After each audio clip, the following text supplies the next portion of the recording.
I wanted to make sure that people call me by my right name, which is Danny, because Danny means close. And I want you to know that I feel very close to you today, that it's a pleasure and an honor to get to spend a little bit of time with you together. And I want to especially thank SJP and MSA both for the invitation and for the chance to participate. I want to say that I've been here for 8 years, and this has been the most encouraging, the strongest, the best year that I've had here at this university. But one of the things that's been consistent for me all throughout my time here has been the strong political development, the strong political guidance of MSA. So I want to just take a minute to thank the MSA sisters and brothers for their work year after year. And I want to also just thank the staff and other faculty and students who have come in support. I want to say just a couple of quick things this afternoon. The first is that when we think about the situation that people live in Gaza and in the occupied territories, in the camps in Lebanon and Syria, in the diaspora all throughout the world, el barco está saliendo. There's an easy analogy to the native population of our country, right? To see people packed into reservation-like spaces without water, without the possibility of agriculture, without the possibility of the connection that leads to a viable cultural life. We see the attempt to destroy the Palestinians as a people, and we know that this has been something that is not new on the part of the State of Israel. We know that, for instance, it was Golda Meir who said, we're a people without a nation and we've come to a place without any people, which we know is not true, that the survival of the Palestinian people is a testament to the fallacy of this claim. So there's an analogy to be made there with the indigenous population here, with the native people who have suffered under a genocidal regime for 500 years. There's, of course, also an analogy to be made with the African-American population, with those of us who are criminalized, who've seen our leaders murdered, who've seen our people assassinated, who've seen our life chances disappear into the black hole of prison systems.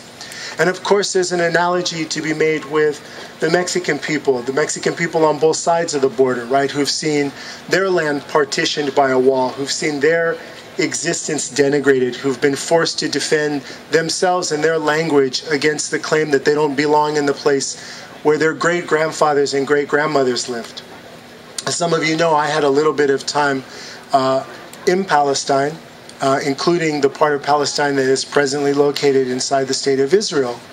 And I was in Haifa one day, and I asked a person who I was there with, I said, your family is from here, a Palestinian woman. She said, yeah. And I said, when did they first come? And she said, 700 years ago. So that's a kind of history, that's a kind of meaning that only one part of the dispute can lay claim to. And that's part of the reality of where we're fighting to get people to remember. So I wanted to start by saying that I grew up thinking about these links between the Palestinian people and Native Americans, between the Palestinian people and African Americans, between the Palestinian people and Chicanos and other Latinos. And of course, when I was a young person, it was the time of the First Intifada. It was the time when we thought the FMLN would triumph in El Salvador. It was the time when we were struggling to destroy the racist apartheid regime in South Africa. So I grew and I learned that the South African struggle, the Palestinian struggle, the struggle for democracy in Korea, the struggle to liberate Central America, all of these were one struggle, that we were living on one planet.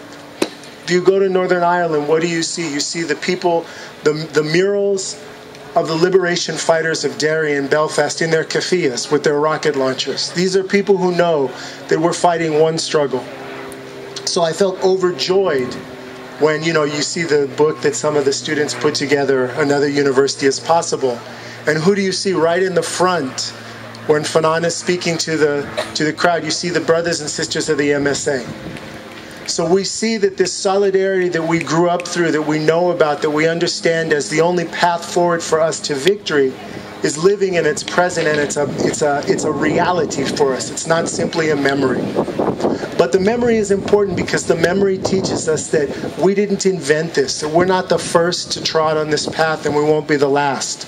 That we have to reach back to our history to know that there's moments when we feel like we're ascending, and there's moments where we feel that we're under assault. And there's moments where we have despair. We see this wall being built. We see week after week that we can't even get a vote on divestment. We see that when we begin to simply say, let us have some space to discuss our issues, the entire apparatus of a multi-billion-dollar university system comes to crush young people who simply have asked if they could have a platform to speak. That one side rains bombs on us and we're accused of being incivil. I'm reminded of Malcolm X, who said once, why do they call them casualties? There's nothing casual about being murdered or injured. So I want to ask everybody to stay strong, to know that you're part of a community, you're part of a community of world liberation, and that our solidarity is the basis of our resistance. And our resistance is the basis of our victory. Remember what Mahatma Gandhi said. He said, first they ignore us, then they laugh at us, then they fight us, then we win. You know, all of you see, you feel it every day that right now they're fighting us. And just know that that's the last stage before we win.